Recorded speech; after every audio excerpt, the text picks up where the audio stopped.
Go deeply into your being as we breathe in the vibration of the divine that's in the room. We settle into the silence. We begin our morning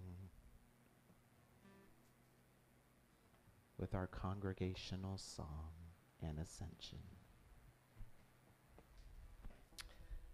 We're going to stand together today. 3, 4.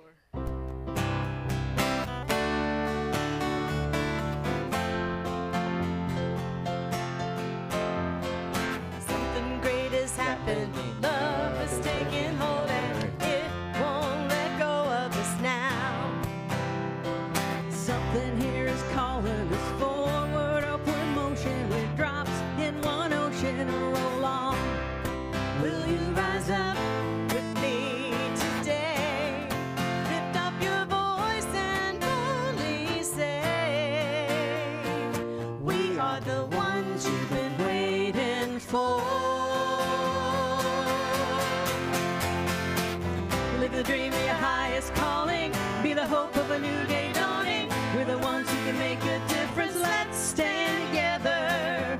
Share your gift for the world that's waiting for change that we're all creating. It's the moment for our greatness. Let's stand together now. Yeah. Oh, yeah. Every day's a chance you can do something amazing. Feel your passion blazing and shine. Yeah. We'll paint with every vision and dance a new direction. Explode to new heights in your mind. I will rise up with you today. Lift up my voice and boldly say, we are the ones you've been waiting for. Live the dream of your highest calling. Be the hope of a new day dawning. We're the ones who can make a difference. Let's stand together.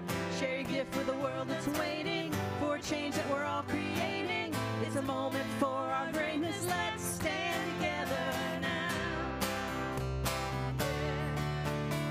Stand together.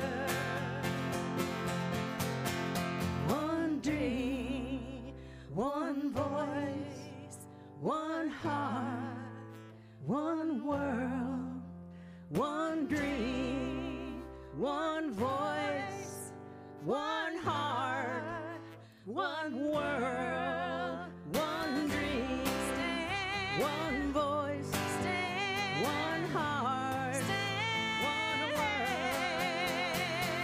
Live a dream of your highest calling. Be the hope of a new day dawning. We're the ones who can make a difference. Let's stand together.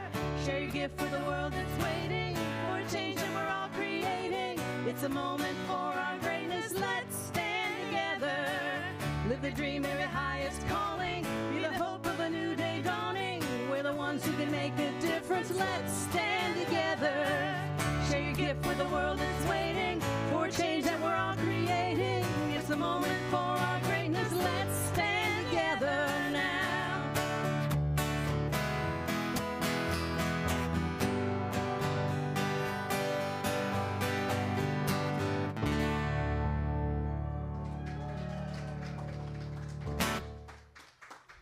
Ascension. Beautiful, beautiful, beautiful.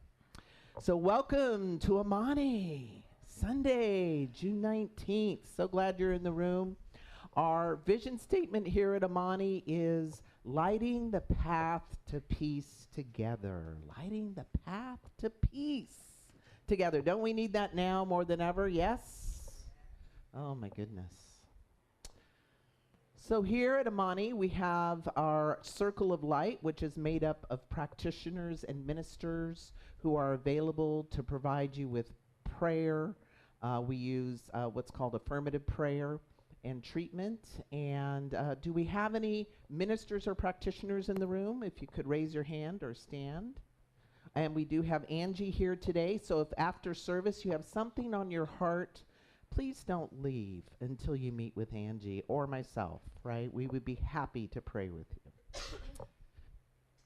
So, do we have anybody new to Amani? Any new people? Any new people online? Throw up a heart if you're new to the Amani Center. Welcome. And, oh, there we go. So a little bit about the Amani Center. Our center is a gathering place for spiritual seekers who wish to grow together and expand in their consciousness. We believe there's an interconnectedness to all things. This connection is God or the universe, spirit, nature, science, energy, whatever you call it. You can call it whatever you want. It works in you, through you, and as you always. Welcome to Amani. Yes. So we have a few announcements. Wow, that just jumped right over, didn't it? Okay, there we go. So today, your speaker is me, Mitch Austin, Ministerial Intern. So happy to be with you today. And next week, you have the amazing Reverend Sherry. So June is almost done. The many manifestations of the divine is our theme this month.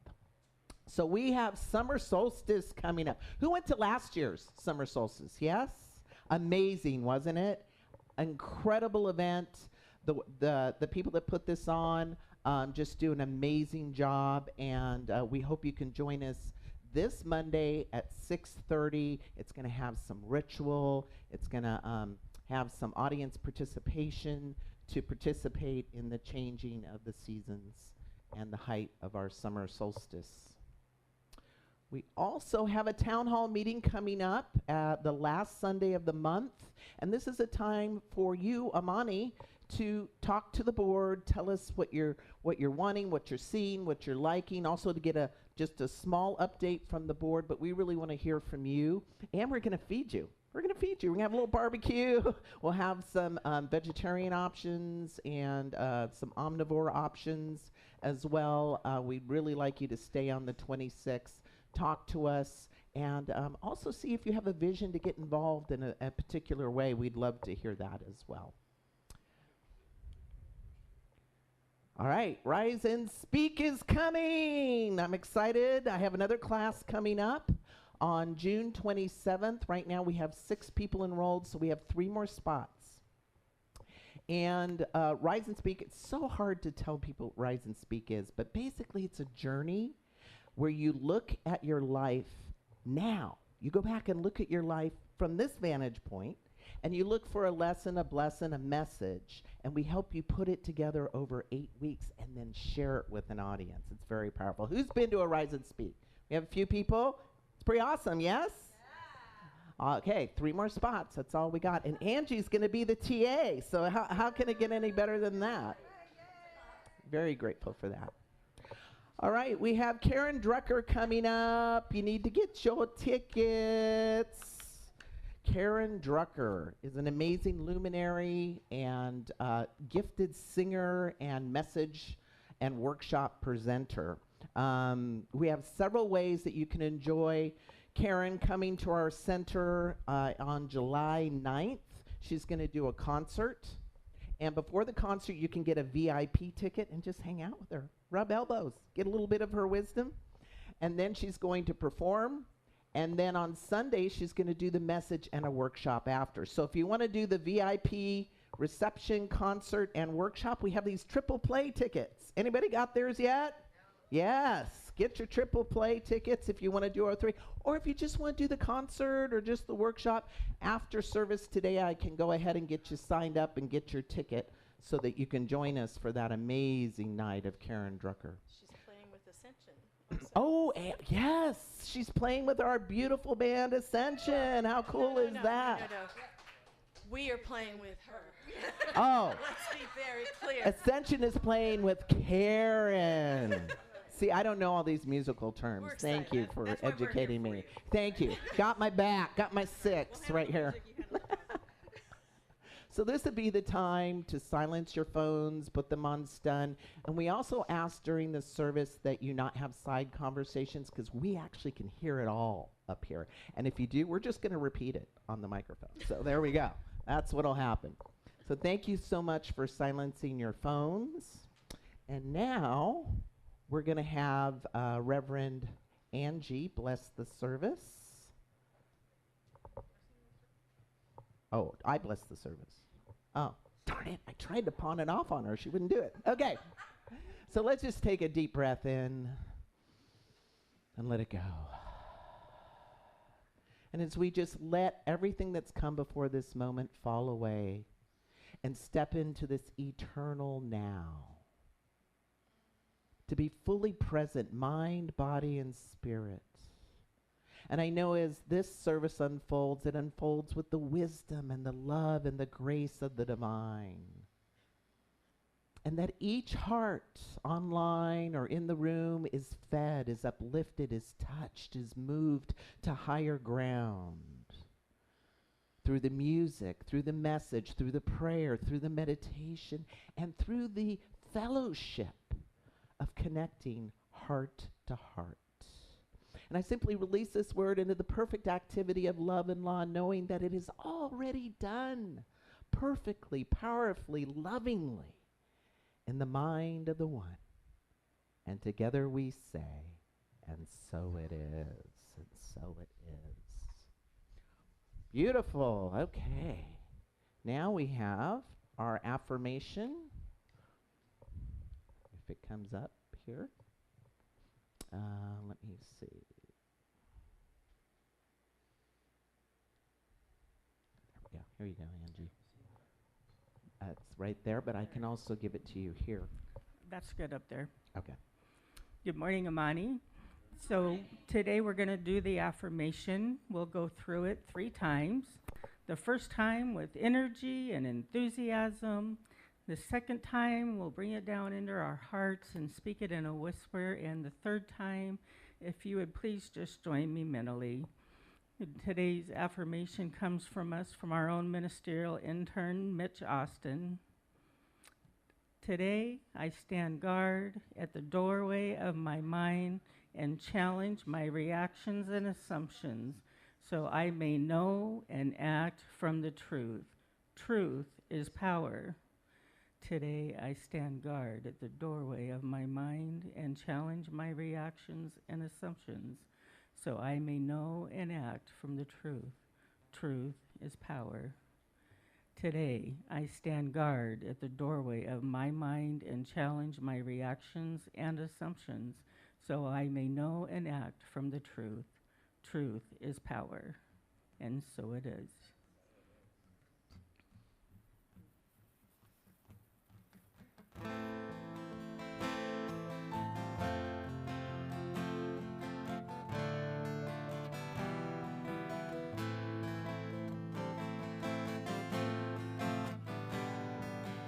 You are the heart, you are the hands, you are the voice of spirit on earth, and who you are and all you do is a blessing to the world.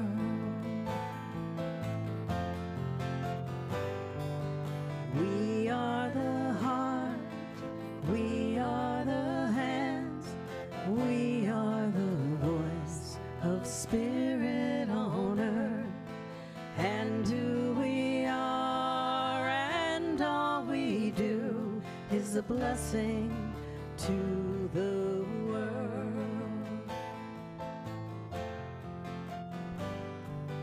I am the heart, I am the hands, I am the voice of spirit on earth, and all I am and all I do is a blessing to the world.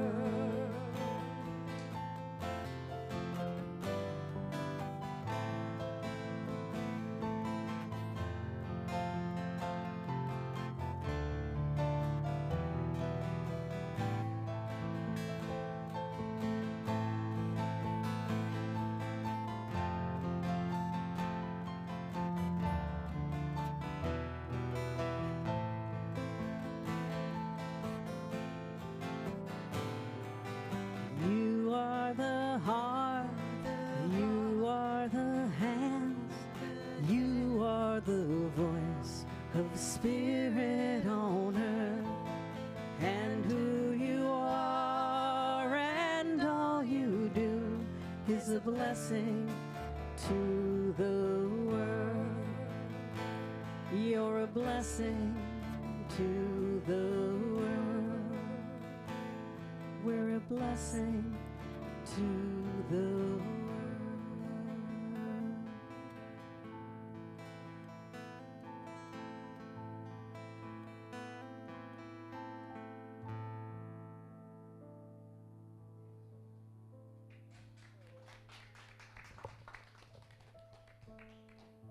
And so taking that energy and the essence of that beautiful music, we take it inside, we feel it circulate throughout our being, and we feel the truth of it, that we are a blessing.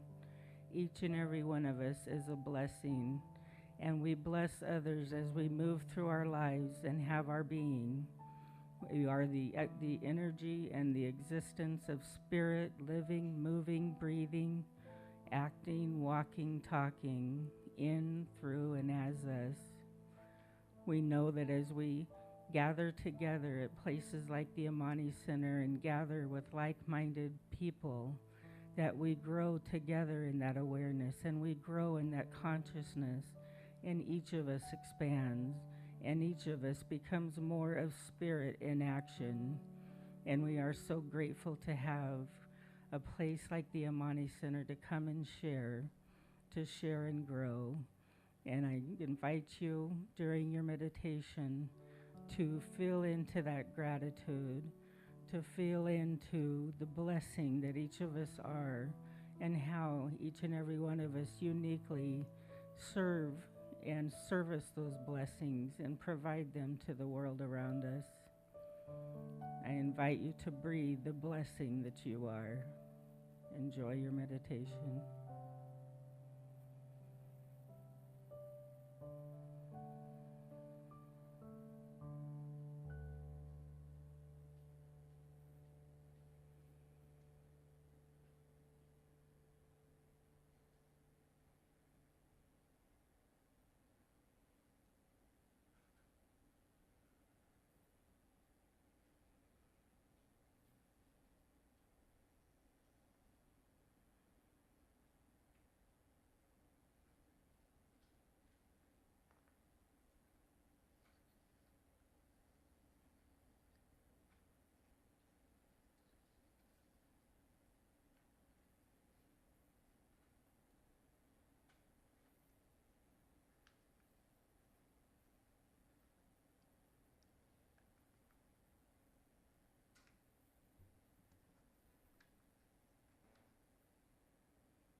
And so bringing our awareness back into the room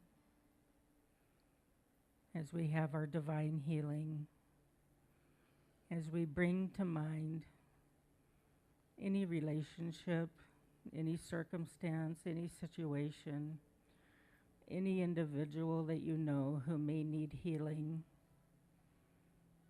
We see them surrounded in the golden white light of healing energy.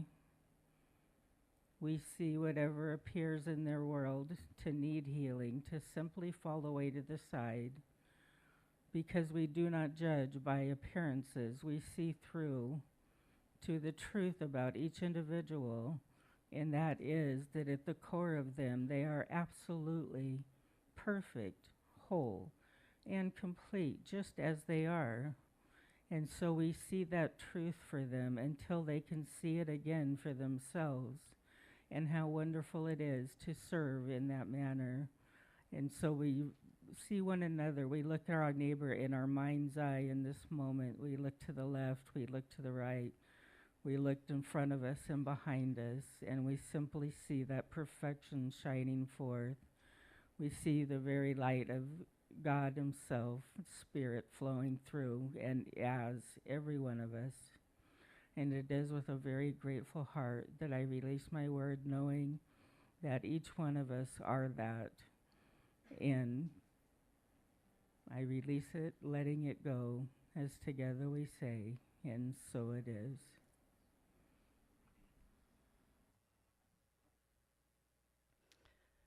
This song's by Amy Grant. It's called My Father's Eyes.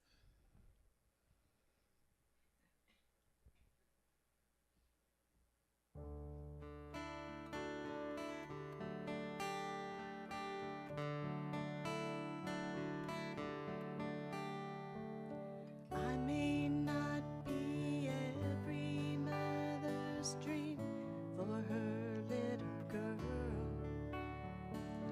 My face may not grace the mind of everyone in the world,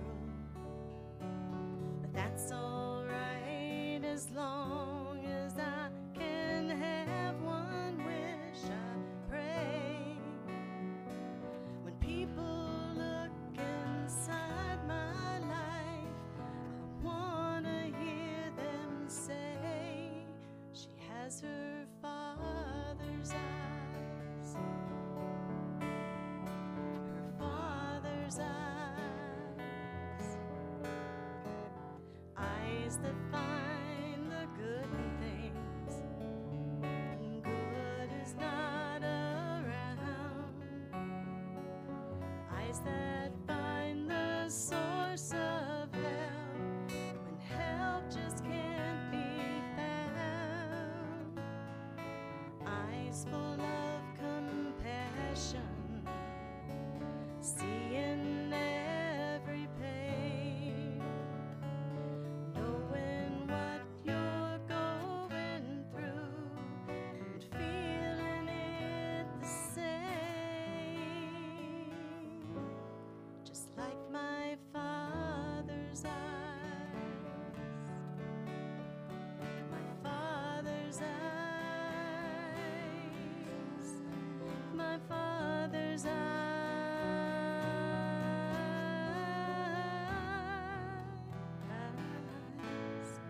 just like my father's eyes.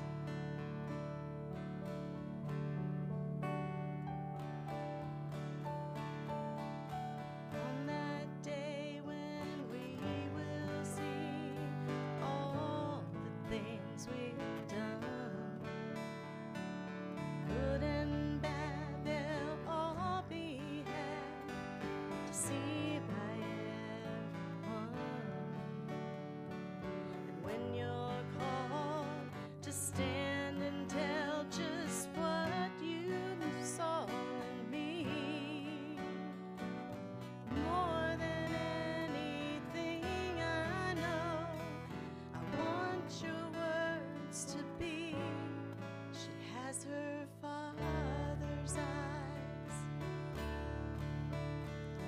her father's eyes,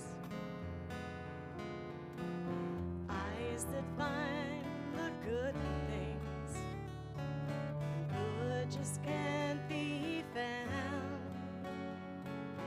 eyes that find the source of help and help is not around, eyes full of compassion, seeing every pain, knowing what you're going through and feeling it the same,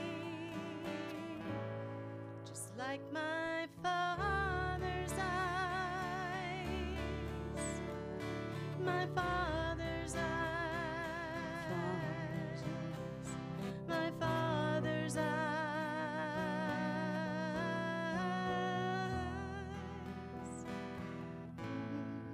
just like my father's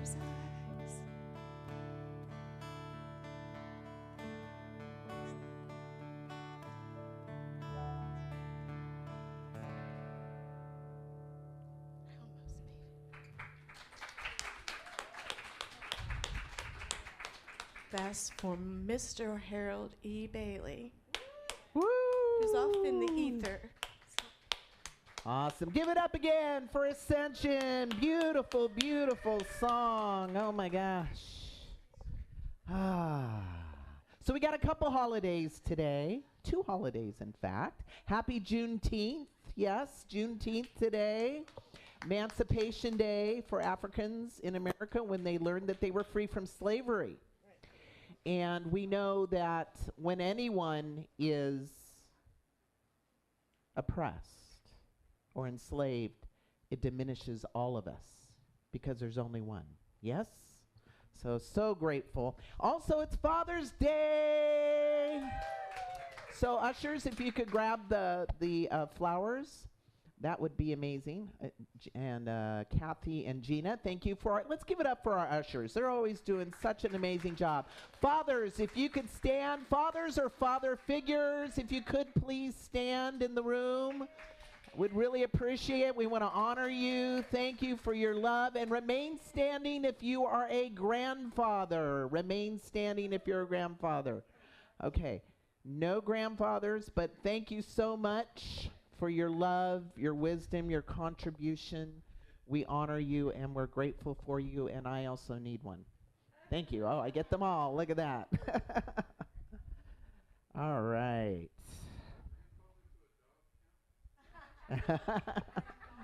Exactly.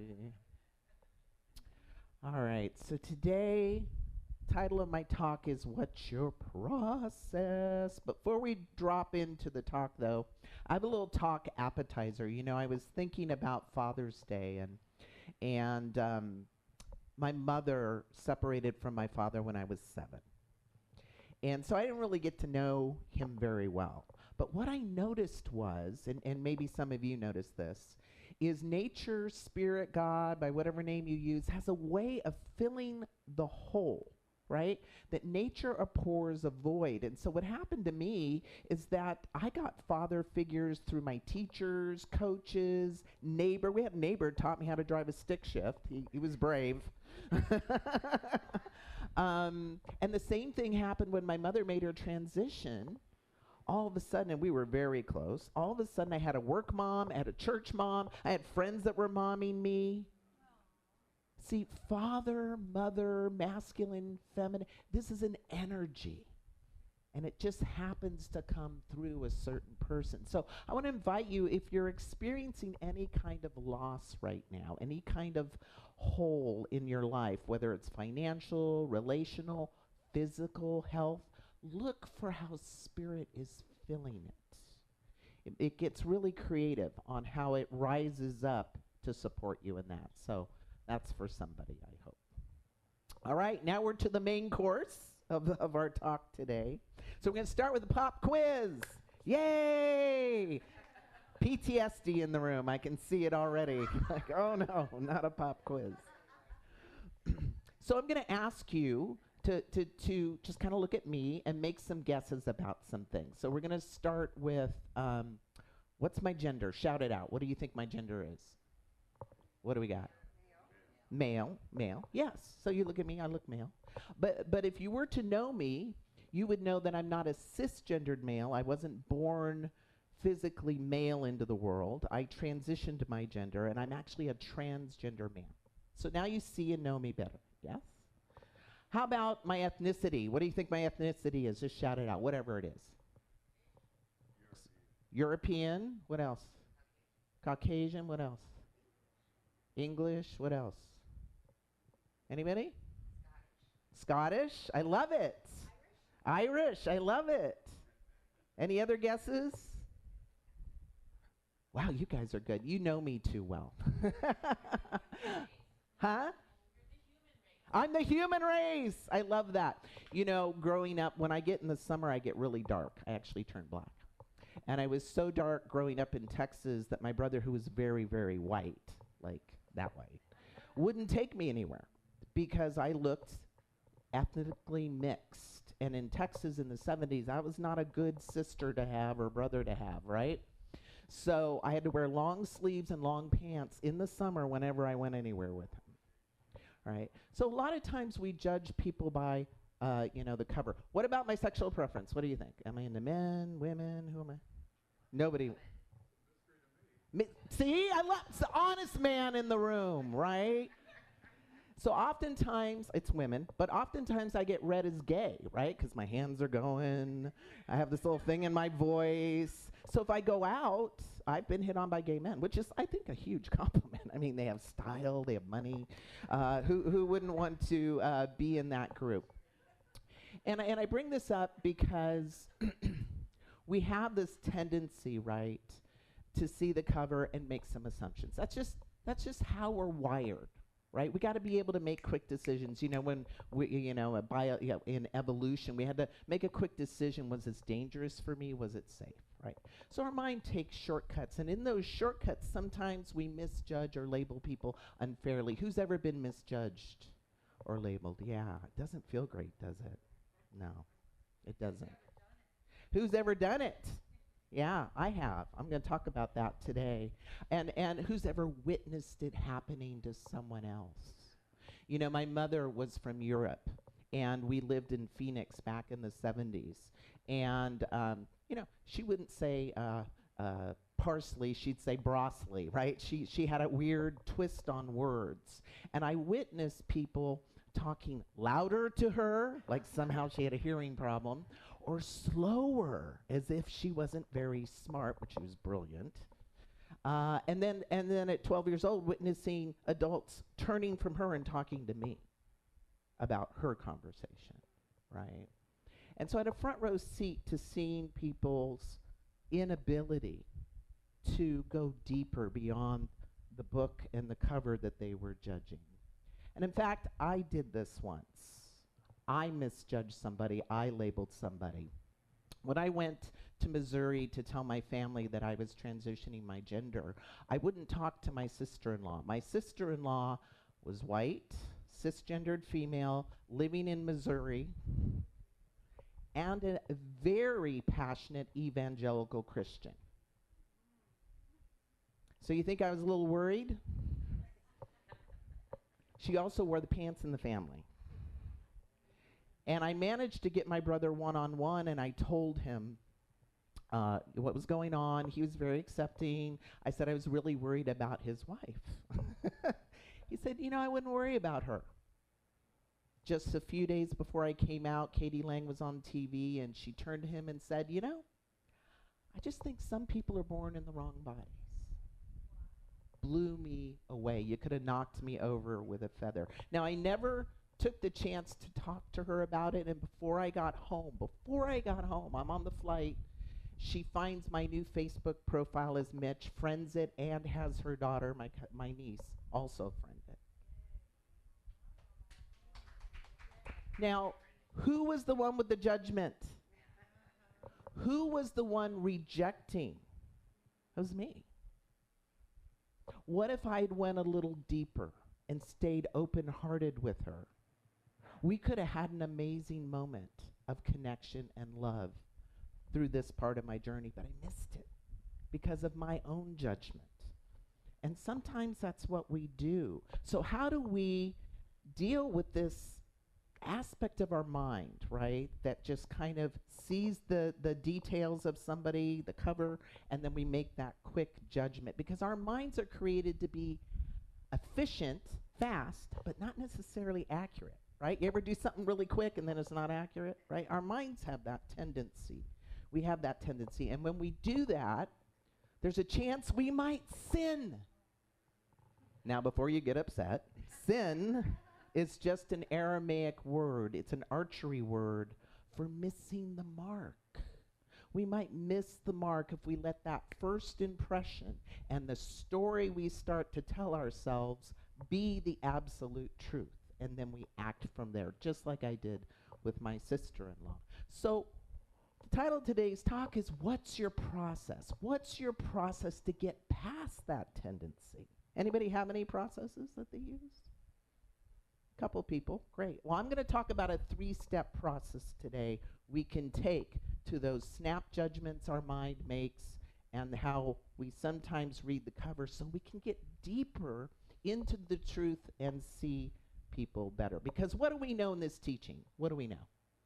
It is done unto us as we believe. It is done unto us as we believe. So what if we're working with bad info? Right? That can be a problem. That can set us up for something we don't want to happen in our experience, because whatever's going on in our mind is always out picturing. Yes? It's always out picturing, and it's coloring our experience. I love this quote by Brittany Cherry. She's an author, and she says, "Sometimes we are our own worst enemies. One must learn to be discerning with one's own thoughts. We must be able to decipher the truth versus the lies of our minds. Otherwise, we become enslaved to the shackles of struggle we place on our own ankles." I was struggling against a prejudice I made up against my sister-in-law. And sometimes that's what we do. Now, you can't blame your mind. It's basically designed to do three things: generalize, distort, and delete. That's how it works so fast. And if you've ever studied the mind or heard some of the kind of patterns or errors that the mind makes, there's some names for it. So one of them is like framing. So we think sometimes that we're making a decision, but what science has shown is if we're framed, a question is framed in such a way that we're going to have a negative consequence, we're always going to pick the answer that has the least negative consequence, even if the information is statistically the same. But if we reframe that same question with a positive outcome, we're going to pick the most, what we think is the most positive outcome. Even if the data is the same, we'll get different answers just by how the question is put. That's called framing. Another one is anchoring. It's where we get a piece of information, even if it's wrong, but we tend to move towards it, and it puts a set point in our mind. Here's an example. So they studied that if they ask a question, even if it's ridiculous, like this one, they used Gandhi, for example. They would ask people, they go, "Did Gandhi die at 116? And everyone would go, "That's crazy. He didn't live that long." And then they would ask, "When did he die? Guess, right?" And so then they guess a number. Then they took another group and they said, "Did Gandhi die at 6 years old?" And they're like, "Of course not. He went to law school." "Well, when did he die?" And they'd give an answer. So here's the interesting thing. When you did the 113 before you asked, the age was always older on the guess. And when you did the 6, it was always younger. That's called anchoring. So sometimes we think we're working objectively, but realize that our environment stimulates us and affects our mind. My favorite example of this is priming. Who's heard of priming? Anybody heard of priming? That's why morning gratitude practice is so important. But priming is where you get a little bit of something, right, that comes into your system, whether it's your body, your mind, a little piece of something, and it colors what you see. Beautiful example of this is the 2008 Yale study that some psychologists did on the impact of hot and cold coffee. You may rethink your coffee after this discussion. So they went to a crowded place, and students would walk up to a random person. And so some of the students had a hot coffee, and they would say, "Could you hold my coffee?" Random person, they didn't know. And they would do something for about 10 seconds, and then they'd get the coffee back. Somebody else would find that person and say, "Hey, I'll give you $20 if you read this paragraph and just tell me your impressions of the main character." Take you 2 seconds, right? And then there was another group who had cold coffees, and they would hand the cold coffee, 10 seconds, do something, and they'd find that person. Then what they did is after they all read the same narrative, and they asked each person, "What did you think of the main character?" Well, the people holding the hot coffee said that the main character was happier, better-natured, more generous and social. And the cold coffee people, well, they said the main character was unhappy, irritable, and selfish. So what do we learn? Drink hot coffee. But that's an example of priming. And then the last part, that has a great effect on us is cognitive bias. We're a little biased. We just are, right? And we have a whole system in the brain called the reticular activating system that's dedicated to filtering out information to reinforce what we believe or what we know. And I think we see this most commonly in the dating world. Yes, we first see confirmation bias. Who's ever had a friend and they just met somebody and they're dating somebody new and they're telling you all about him? Anybody? And they're always going, oh, he's so great, or she's so great, and they're so wonderful, and I just know this one's the one. And then they just start saying all the things that reinforce that. Anybody hear that? Yeah? And you get tired of it. You're like, I don't want to hear it anymore. And then 6 months later, they broke up from the person. So that's called confirmation bias. That's all they're seeing. They're not seeing any of the negative stuff, right? 6 months later, they're broken up, and they say, oh, I knew it wasn't going to work from the beginning. I saw the signs. Now, that's called hindsight bias, right? So we have a lot of stuff going on with our mind. So what's the key? Well, one part is to know we have these little glitches and patterns and tendencies. And so what we can do is be committed to discernment. And Glenda Green has a little bit of wisdom for us around discernment. She says that the practice of discernment is part of a higher consciousness. Discernment is not just a step up from judgment in life's curriculum. It is the opposite of judgment. Through judgment, a man or a woman reveals what he or she needs to confront and learn. Through discernment, one reveals what he or she has mastered. Isn't that brilliant? Right? Because in judgment, we're painting somebody as wrong or bad or good or whatever. But when we get to discernment, we can just let all that go. I think that's very powerful. So what's that 3-step process, Mitch? Let's talk about it. So the 3 letters I'm using are DEI, which also match diversity, equity, and inclusion. So if you want to embrace and see more diversity and be more equitable inclusion, you can also use these 3 steps, which are to detect, engage, and illuminate. So detect. You know, Jim Rohn says, stand guard at the doorway of your mind.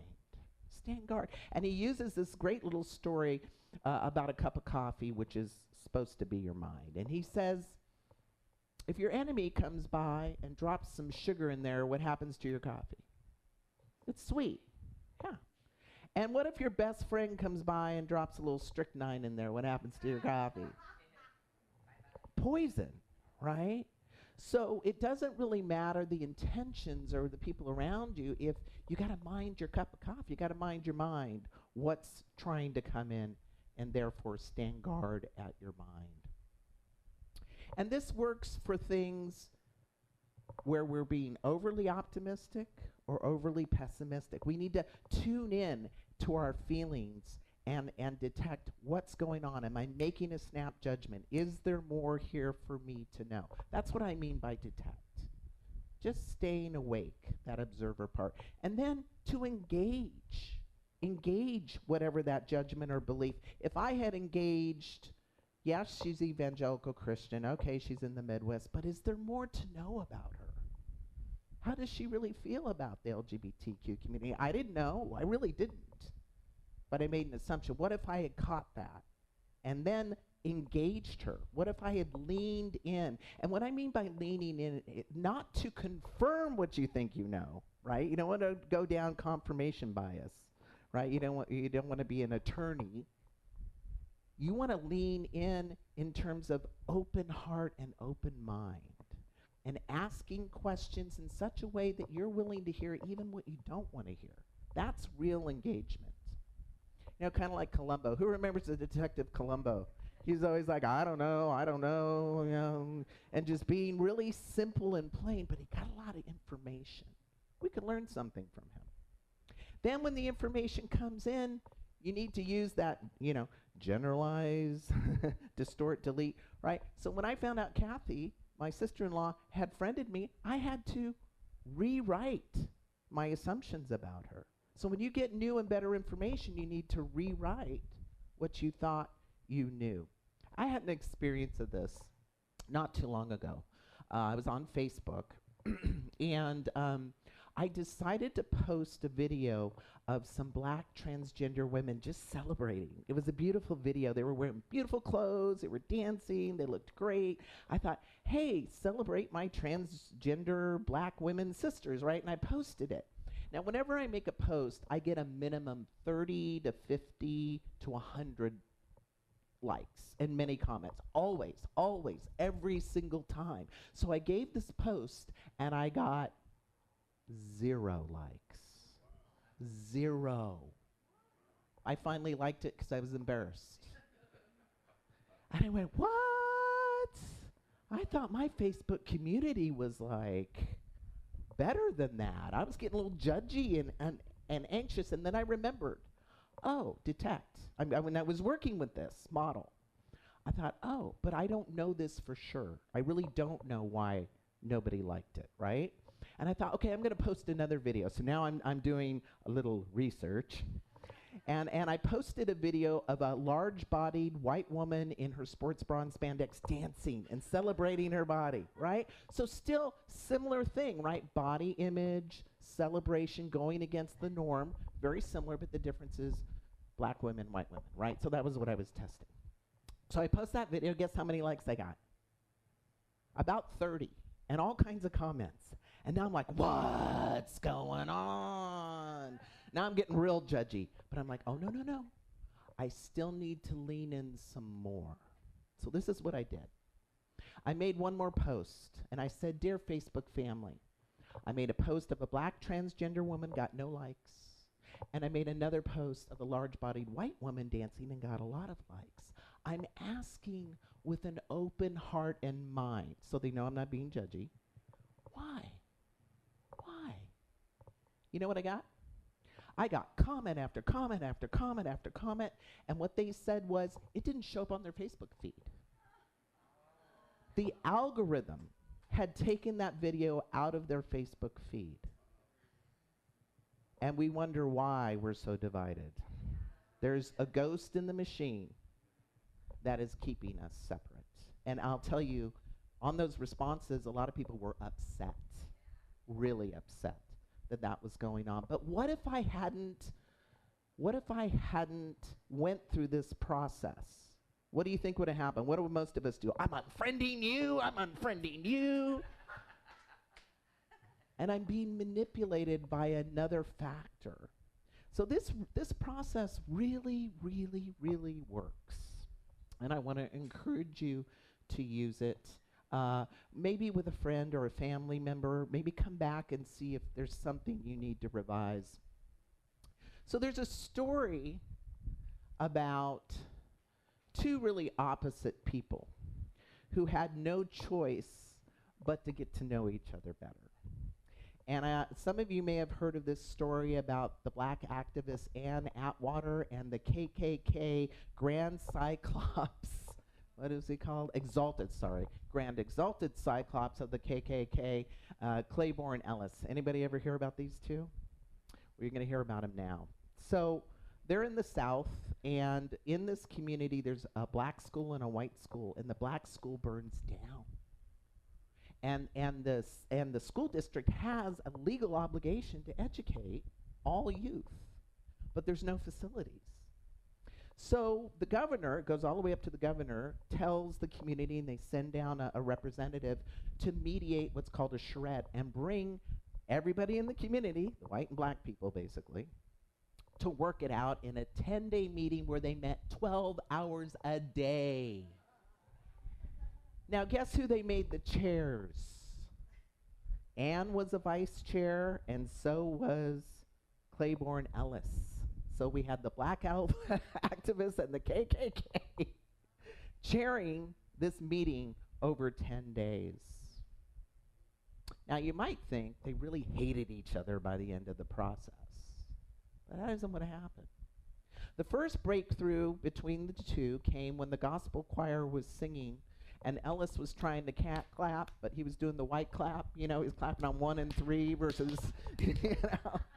And Anne reaches over and grabs his hands and helps him clap, right? Like this. It's like this. And then in return, he taught Anne how to get bloodstains out of white sheets. He had skills. And as it turns out, he started to learn about how blacks were getting the short end of the deal in society. And it was eye-opening for him. He had been sent in there as the KKK's man to squash this, right? He was going to disrupt it, squash it, block it. But he began to realize black people were getting a crappy deal. And the whole reason he joined the KKK was to confront the hardship that people were experiencing, poor white people were experiencing. And he started to question the whole blind prejudice thing that the KKK was promoting. So eventually the pair recognized that the animosity between them was hurting the kids. And so they decided to put it aside. And they began to bury the hatchet. They cried together. Ellis left the Klan. And from that point forward, they repeatedly teamed up to fight social injustice. In fact, they were so close at Ellis's funeral in 2005, Atwater sat on the side of the family, and she had granted him a title much cooler than Grand Exalted Cyclops. She now called this man her brother. And there's a lovely Netflix movie called The Best of Enemies. I highly recommend it. It will warm your heart. It will open you in new and beautiful ways. Because these types of stories help us remember that even the most polarized people and situations can heal. They can find that Rumi's field, you know, the one beyond right and wrong, to connect, to love, and to heal. So I hope, it's my deepest hope, that this little talk has opened up your heart to re-look at some maybe judgments or ideas that you've had about family, maybe about an ex. You know, we change over time. About a friendship, your neighbor. Maybe something's going on with somebody you didn't see. And I want you to think about in your mind, what am I assuming around this situation or person? And how could I engage to get better info? Am I missing anything? I might be missing something. And at the end of the process, you may not change your mind, but you'll have more information. You'll have more of the truth. But you also might learn something you didn't know. See, this is work. I had to take 3 bites at that apple on Facebook, right? So I encourage you to keep going. Let us detect our own bias.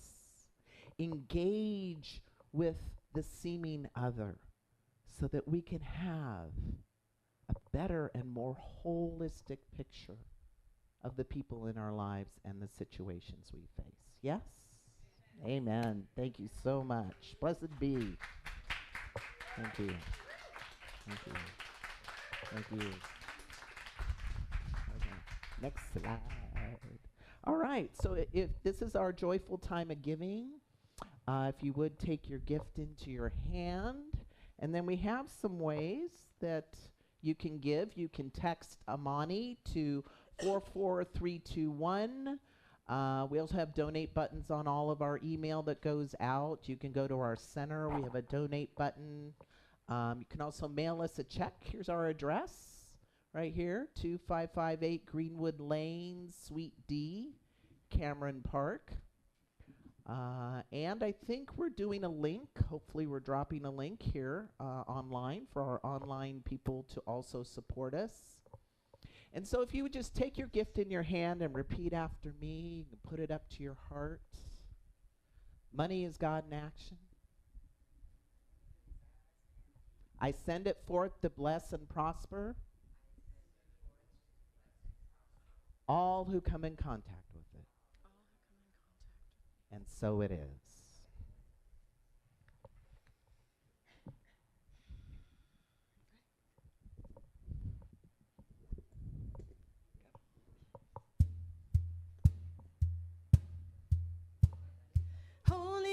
Mother, Father, God, thank you for your healing love. Holy, sacred light divine, thank you for this life of mine. Here I go.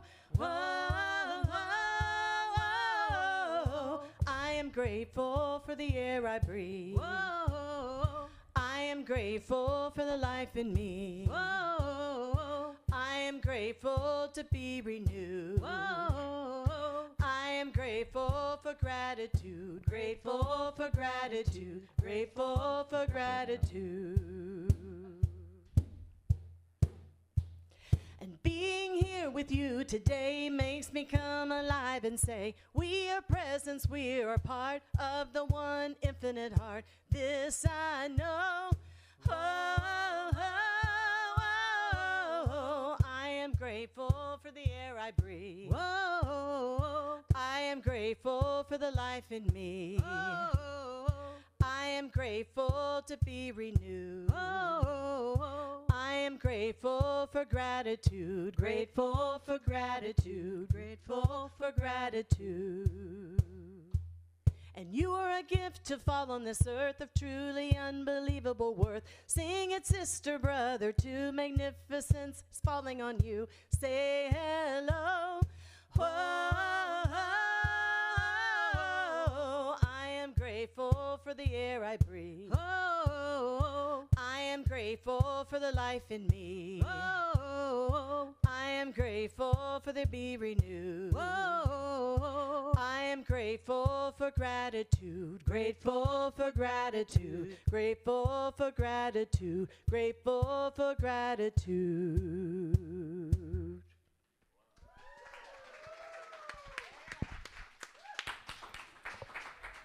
And I accept these offerings and donations on behalf of the Amani Center, knowing that it will continue to go out into the community and allowing us to continue to do the good work that we do. So grateful to you all. And so it is. And so it is.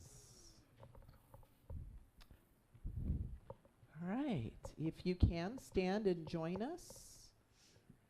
And just real quick, if you want to buy tickets, I'll be in the back for Karen Drucker. Also, if you want to sign up for Rise and Speak, we have the sign-up sheet over here on the right table, plus some flyers over there. And if you would join us in the presences here. The presence is here. The presence is here. Love and spirit prevail on each face. The presence is here. Amen. The presence is here. And I will meet you in grace.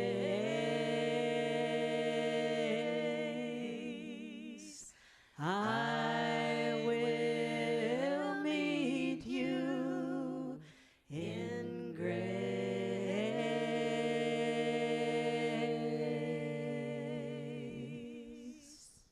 And I know as we go out upon our week, we carry the vibrations of this service in us as a living energy that ripples out in our homes, in our communities, in every space we inhabit, and share our love, our light, our joy, our wisdom, our grace, our very presence.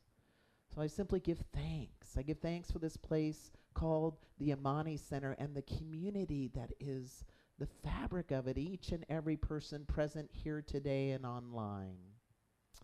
And so I simply release this word, and together we say, and so it is. Blessed be.